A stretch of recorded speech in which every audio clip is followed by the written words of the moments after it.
Alors justement, faut-il sanctionner ces joueurs qui ont refusé de porter ce maillot arc-en-ciel ce week-end, Fred Hermel? Oui, oui, oui et oui. Et tous les arguments que j'ai entendus m'énervent. S'il y a bien un endroit, il me dit on ne peut pas parler de toutes les causes. Non, il faut parler des causes dans lesquelles on est réellement impliqué. Les insultes qu'il y a dans les stades, ce sont les insultes racistes et surtout homophobes. Je peux vous dire que j'ai vu quelques matchs dans ma vie dans les stades, il y a encore plus d'insultes homophobes parce que c'est dans le langage que d'insultes racistes. Et on doit Oui. lutter contre l'homophobie et lutter contre le racisme. Quand dans un sport donné, il y a deux problèmes, on traite les deux problèmes. C'est simplement le numéro dans le dos des joueurs Oui. qui est aux couleurs On arc-en-ciel. est d'accord. Les arbitres portaient un brassard arc-en-ciel et les entraîneurs portaient le Non, brassard mais lui, ce qu'il arc-en-ciel. te dit, c'est pourquoi pas porter un maillot rose à l'occasion d'Octobre Rose, par exemple, Et contre le pourquoi cancer pas du sein. Mais Tu vois ce que je veux dire pourquoi pas Non, mais voilà. Mais pourquoi Tu Mais peux justement, avoir parce qu'il y a un d'autres- tu peux problème. avoir encore Oui. plus de causes. Il y a un problème d'homophobie dans le football et de langage et d'insultes homophobes dans le foot. Tous les gens qui vont dans les stades le savent.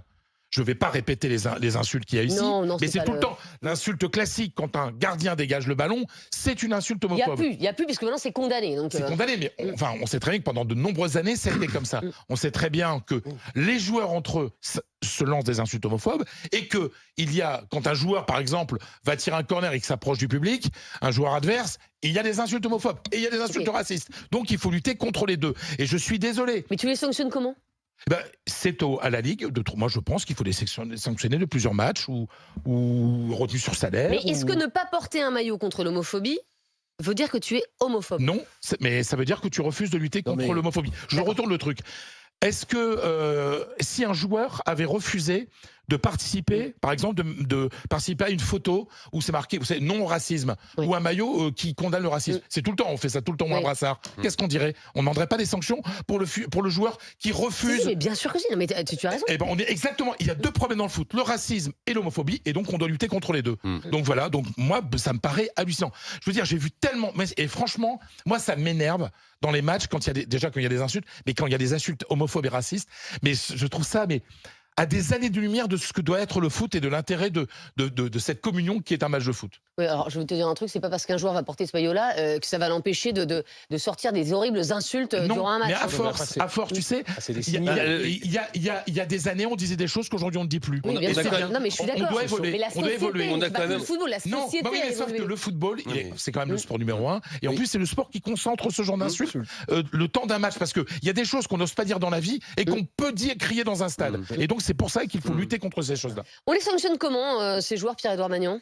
À mon avis, j'allais dire, je ne suis pas un grand spécialiste de ça, mais je parle de la retenue sur salaire ou de la privation de match. Mais je pense qu'il faut effectivement taper sportivement et financièrement.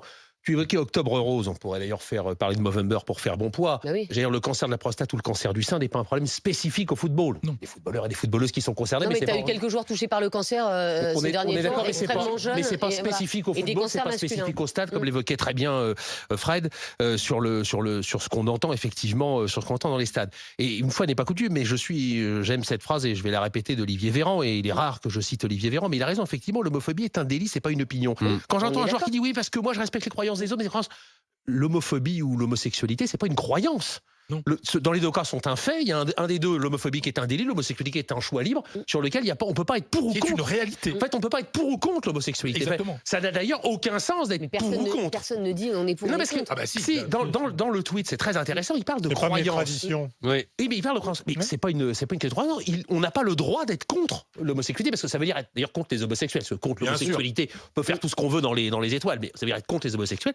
Donc être contre les homosexuels, c'est de l'homophobie Oui, et ça, c'est oui. un délit. Donc ça n'est pas acceptable. Et je répète en plus, oui, effectivement, je sais qu'il m'est arrivé de dire ici que des fois on mettait beaucoup de choses sur les épaules des footballeurs et qu'on leur mettait peut-être un peu beaucoup, mais ils sont des exemples, des symboles, ils sont particulièrement vus. La preuve, regardez ce qu'on en parle. Enfin, je veux dire, si c'était des joueurs de cricket qui faisaient la même chose, je suis pas sûr qu'on ferait un sujet aujourd'hui, avec tout le respect que j'ai pour les joueurs de cricket. Donc clairement, ils ont aussi un devoir eu égard à leur exposition, à ce qu'ils représentent et à ce qu'ils peuvent véhiculer, même si évidemment ça ne suffira pas. Mais en même temps, en ne le faisant pas, ça continue aussi d'alimenter le fait que, moi, les homosexuels ils font ce qu'ils veulent, mais moi j'aime pas les PD, quoi, pas de ça chez moi. Enfin, c'est le côté pas de ça chez moi. Mais c'est exactement Et ça. c'est exactement ça. les termes Pas de ça chez employés- moi est intolérable. Les termes employés par Mostafa Mohamed et encore une fois par les trois autres joueurs sont quasiment similaires. C'est vu mes racines, ma culture, l'importance de mes convictions et croyances. Il n'était pas possible pour moi de participer à cette campagne. Alors, on se rappelle aussi de Gana Gueye, le joueur du Paris Saint-Germain l'année dernière. En fait, sénégalais. On sait qu'au Sénégal, l'homosexualité est sévèrement réprimée. En fait, Oui, donc en Égypte t'as aussi t'as des joueurs qui, et c'est extrêmement malheureux, et c'est tout ce que vous voulez, mais qui en fait se disent, voilà, si je porte ce maillot, et ben justement, le pays pour lequel je joue risque mais tu joues en derrière France et tu gagnes ton fric en France. Je suis d'accord, Et Fred. moi, quand je vais au Sénégal, je respecte les lois du Sénégal. Et quand je suis en France, quand je vivais en Espagne, je respectais les lois espagnoles. Je suis en France, tu respectes les lois françaises. C'est tout. Alors, des messages sur l'appli RMC, Rémi, à ce sujet. Allez, j'ai ce message par exemple d'Anthony qui nous dit non seulement il faut les sanctionner ces joueurs, mais il faut leur interdire de jouer en Ligue 1. C'est ce qu'il dit. Être footballeur est un privilège. Ces personnes sont des vecteurs d'influence chez les jeunes et ne sont malheureusement pas assez éduqués pour montrer l'exemple. Refuser de porter le brassard ou les couleurs rainbow revient à cautionner et à propager la haine. Eh bien, écoutez, Anthony, il est avec nous justement. Il nous appelle Dépône dans les Yvelines. Bonjour, Anthony. Bonjour à tous, ça va? Bonjour. Ouais, merci d'être avec nous pour ce débat. Anthony, ça vous a choqué, vous, de voir qu'il y a des joueurs qui refusaient de porter ce maillot ce week-end? Mais c'est choquant et c'est terrible en fait. En vertu de l'influence que ces gens ont sur les jeunes, on sait que le foot, dans les quartiers, c'est très influent. Tout le monde joue au foot. Et on sait aussi que l'homophobie dans les quartiers, elle est inhérente. Et ces mecs-là, en fait, ils ont une influence qui dépasse en fait parfois nos frontières. Et aujourd'hui, en 2023, on ne peut plus entendre ce genre de conneries. Et le pire, c'est que ce n'est même pas eux qui s'expriment, ce sont des DIRCOM ou des community managers. Ah oui, Ces gens-là, oui. c'est juste de l'homophobie pure et dure et ne maîtrisent même pas le vocabulaire pour s'exprimer eux-mêmes et pour expliquer leur prise de parole. Et ça, c'est tragique en fait. Donc ils disent juste « Ah bah non, moi je suis homophobe, j'y vais pas ». Et pour s'excuser, c'est « Ah bah en vertu de ma communauté ». Ça veut dire quoi? Ça veut dire que l'homophobie, c'est inhérent à cette communauté en fait. Non, mais vous avez raison, Anthony. Alors, il y a quand même un truc qui doit être souligné, c'est que l'homophobie doit quand même progresser quelque part, parce qu'avant, en fait, c'était caché. C'est-à-dire que les joueurs, on se souvient de Cavani, par exemple, qui était à l'époque capitaine du Paris Saint-Germain, il avait enlevé son brassard en disant bah ça me gêne, il est trop grand. Vous voyez, c'est pratique. Il y a eu plein d'excuses, des joueurs qui tout d'un coup se découvraient une gastro-entérite le jour du match, des joueurs qui étaient semi-blessé, mais en tout cas personne ne disait voilà, je joue pas ce match parce que je veux pas porter ce maillot ou ce brassard arc-en-ciel. C'était un peu caché sous le tapis. Et là, en fait, moi ce qui me frappe, c'est qu'aujourd'hui des joueurs osent dire bah non, je le porte pas parce que c'est contraire à ma religion ou à mes valeurs. Mais c'est quand même, non mais c'est ça, mais c'est quand même le signe de quelque chose. Ça veut dire que on a essayé de faire régresser l'homophobie dans le football. Alors effectivement, il y a moins d'insultes homophobes, etc. Mais le fait de voir qu'aujourd'hui des joueurs ouvertement disent je ne veux pas porter ce maillot, je suis pas sûr que ce soit un progrès quand même. Donc à ce niveau-là, genre pourquoi est-ce qu'il n'y aurait pas des joueurs qui porteraient en fait une croix gammée en fait sur leur maillot? Non, mais ça, c'est pas possible. Bah voilà. Mais c'est pas possible. T'es obligé, vous êtes obligé, Anthony, d'avoir le même maillot pour tout le monde. Refuser de porter le brassard ou les couleurs rainbow, c'est la même chose. C'est cautionner la haine, peu importe le degré de haine en fait. C'est pareil.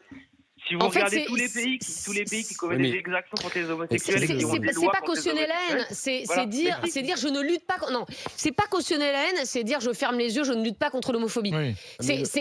C'est presque similaire, mais c'est pas la même chose. Donc il dit en vertu de ses croyances et de sa communauté, il refuse. Donc ça veut dire que moi, mes croyances et ma communauté ne m'autorisent pas à être tolérant à ce sujet. C'est ça, exactement. Ils disent qu'en fait, ils sont sous le joug de leurs croyances ou de leur religion. Mais moi, je trouve ça terrible parce que l'immense majorité des joueurs musulmans, et on a beaucoup en championnat de France, on joue avec le maillot. Et donc on ne parle que de 4 exemples et qui jettent finalement, qui donnent une très mauvaise image de leur religion et de leur communauté, entre guillemets, en disant que si c'est à cause. Donc c'est terrible. Je veux dire, le mieux, si vraiment ça les gêne, déjà c'est quand même un problème, mais ils auraient dû se taire en fait. Mais ils se taisent. Et dire voilà, je suis blessé. Et ils portent le maillot. Je machin. Et non, mais le mieux aurait été qu'ils portent le maillot. Mais voilà, mais personne n'aurait. Tu portes le maillot, puis c'est tout. Mais quand tu commences à dire en vertu de mes croyances et tout, moi ça me gêne parce que ça veut dire effectivement, et Anthony a raison, ça veut dire de dire à d'autres mômes, tiens, regarde, moi, Tu as le droit. en vertu de mes croyances, je porte pas ce maillot, Ouais, donc oui, toi c'est- aussi, tu peux faire pareil. Ben, Ça, c'est justement, gênant. l'homophobie devient, mais comme plein de sujets, on voudrait que l'homophobie, mais pourquoi pas demain le racisme, etc., redeviennent des opinions. Ça l'a été dans notre pays. Hein. Je cite souvent la presse des années 30, il fallait voir ce qu'on pouvait écrire en une des journaux. Heureusement, on n'y est plus. Mais- Et alors, on n'y est plus, Bah oui. heureusement, mais d'abord, c'est pas si loin, il y a Et moins c'était d'un du siècle. même niveau que l'antisémitisme. Exactement. Ben, d'ailleurs, il fallait pendre le juif Blum. Hein. Enfin, je veux dire, on pouvait écrire ça en Bien une sûr, de journaux. bien Vous sûr. imaginez aujourd'hui, on va pendre le je ne sais pas quel juif je pourrais citer. Enfin bref, Bon, aujourd'hui, on veut décapiter le président, tu sais. donc, on imagine. D'ailleurs, on ne l'imagine même pas. Sauf que à partir du moment où un rejet, par exemple, comme l'homophobie, redeviendrait potentiellement une opinion, ah oui mais non, mais oui mais non, c'est pas le cas de la loi aujourd'hui. Hein. Il n'y a pas d'ambiguïté sur la loi aujourd'hui. Mais heureusement. ce type de discussion, voilà, tout peut redevenir une opinion, et c'est effectivement très grave parce qu'on sait quelle société ça prépare quand tout devient communauté, quand tout redevient opinion. À partir de là, comme disait l'autre, quand les bornes sont franchies, il n'y a plus de limite. Et le problème, c'est de savoir comment sanctionner ces joueurs, parce que c'est notre question, faut-il les sanctionner? Mais pour l'instant, personne n'a la sanction manifestement adéquate. Alors peut-être que Romain va nous aider, il nous appelle du Plessis-Robinson dans les Hauts-de-Seine. Bonjour Romain. Oui, bonjour. Bonjour Romain. Romain, ça vous a choqué, vous, que ces joueurs refusent de porter le maillot et s'en expliquent en plus? Moi, ça me choque pas forcément. Après, le joueur, il se sanctionne lui-même, puisque automatiquement, il va pas jouer, il va pas faire son match. Après, ça veut pas pour autant dire que la personne est homophobe ou anti-homosexuelle. Enfin, pour moi, ça En tout cas, elle ne souhaite pas participer à la lutte contre l'homophobie. elle peut avoir choisi de ne pas participer, mais ça veut pas dire que la personne est homophobe.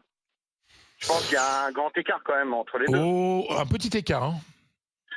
Parce que franchement, Romain, le slogan, il est magnifique en plus. Homo ou hétéro, on porte tous le même maillot. Enfin, franchement. Oui, Il y a pas, c'est beau, c'est simple, je veux dire, c'est pas stigmatisant pour personne. Oui. Enfin, je veux dire, c'est- Mais ça veut dire, Romain, imaginez ces 4 joueurs-là. Alors, c'est vrai, l'homophobie, et c'est quand même malheureux, il y a très peu de joueurs qui font leur coming out lorsqu'ils sont en activité. Et quand je dis très peu, c'est même, c'est même zéro. Ils font quoi, ces 4 joueurs, si jamais il y a un de leurs coéquipiers qui fait son coming out dans l'équipe? Ils quittent le club, ils font quoi? Ah bah non, bah là après, Ah bah. ça ce sera leur problème, malheureusement. Enfin, c'est eux qui vont gérer ça en interne. Je sais pas pour répondre à ça.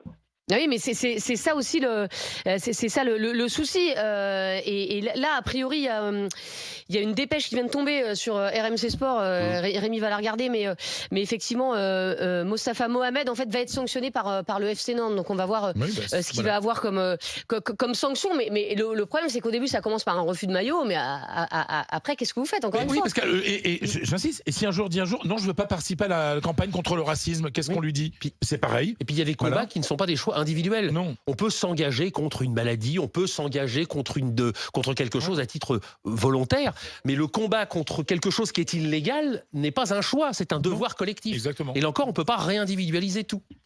Tu as dit le mot individualisation. C'est l'individualisation et le problème. Chacun va dire ah ben non, moi ça me gêne. Ah ben ça, oui, ça et ça. Mais Et vivre Ouais, ensemble, les c'est mecs- accepter les normes de tout le monde. il faut rester simple. Je me contrefiche de ce que pense le numéro 10, 12, 27 de telle ou telle équipe. J'en ai rien à secouer. C'est son problème s'il est inculte, s'il n'a pas bien compris l'évolution de la société. Si c'est obligatoire de porter le maillot, il le porte. D'accord. Et si t'as raison. il ne décide de ne pas jouer parce qu'il a mal à son petit genou, je sais pas quoi, opportunément ce jour-là, toute l'équipe est sur le bord du terrain et elle porte le même maillot, même si tu rentres pas sur la pelouse. Voilà, c'est comme ça. Et si tu ne veux pas, tu n'es pas obligé de signer un contrat dans une fédération française. Tu peux rester dans ton pays où tu as des bonnes traditions qui te vont vachement bien, où on lapide les femmes incestueuses, où on décapite les gens qui ont fait un tweet. Les femmes adultères, tu veux dire. adultères. Où on décapite les gens qui ont fait un tweet et divers raffinements sociétaux. Donc voilà, tu n'es pas obligé de venir en France, c'est le droit du travail. Voilà, ils ont signé un contrat, ils sont obligés de porter le maillot qui leur est fourni, qui est imposé. On s'en fout de ce qu'ils pensent, ils portent le maillot. Et en tout cas, le FC Nantes a décidé de sanctionner financièrement son avant-centre Mostafa Mohamed. Il n'y aura pas de sanctions sportives. On sait que le FC Nantes est très très mal classé et risque d'aller en Ligue 2, mais sanctions en tout cas financières envers son avant-centre Mostafa Mohamed. Les autres clubs doivent aussi faire la même chose, Fred. Oui, alors ce qui est bien, c'est que en fait, une sanction sportive, c'est-à-dire que tu condamnes les autres joueurs aussi. Parce que tu risques de descendre dans une division parce que si t'es un bon joueur, voilà. Donc c'est pour ça que la sanction financière, pour l'instant, me paraît très bien. Mais moi, je suis tout à fait Oui, d'accord. mais alors avec- attends, mais et combien et comment? Et combien Un pourcentage par Comment on rapport au évolue, salaire, enfin voilà, quelque chose de significatif. Après, il y a des et règles, que cet je pense que argent c'est- soit reversé à une association de lutte contre l'homophobie. Mais Moi, je pense sincèrement qu'aujourd'hui, malheureusement, on va être obligé, que la Ligue et la Fédération française vont obliger à ce que tout contrat de footballeur professionnel signé dans un club en France stipule que le signataire s'engage à respecter toutes les opérations décidées au niveau national dans le lutte contre la racisme, l'homophobie ou quelle que soit la cause, décidée collectivement.